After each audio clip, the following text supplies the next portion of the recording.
अरे जयंत पाटला, तुझ्यासारखा भिकारी अवलाद गोपीचंद पडळकरची नाही. माझ्या ती धमक आहे कार्यक्रम करायची. तुझ्यासारखी ती अवलाद नाही. तू राजाराम पाटलानं काढलेली अवलाद मला अजिबात वाटत नाही.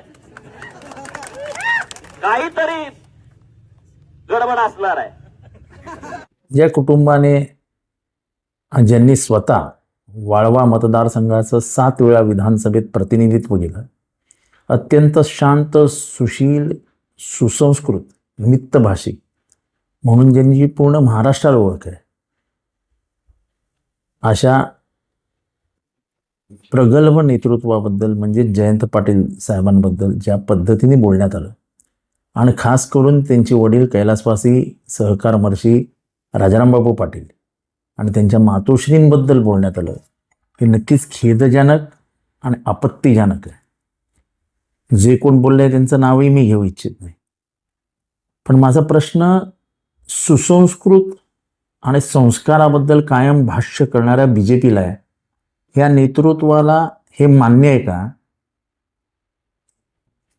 की ज्यांनी अनेक वर्ष महाराष्ट्राची सेवा केली, ज्यांच्या मातोश्रींचा राजकारणाशी काहीही संबंध नाही, ते दोघंही आज या जगात नाहीत, त्यांच्याबद्दल अशा पद्धतीची भाषा, इतकी घाणेरडी भाषा ही वापरणं हे एखाद्याला शोभा देतं का? आणि वारंवार त्याचा उल्लेख करणं हे कितपत योग्य आहे? मला फक्त एवढंच सांगायचं आहे की ज्या गावच्या बोरी त्याच गावच्या बाबळी. तुम्हालाच बोलता येतं असं समजू नका, बोलता आम्हालाही येतं.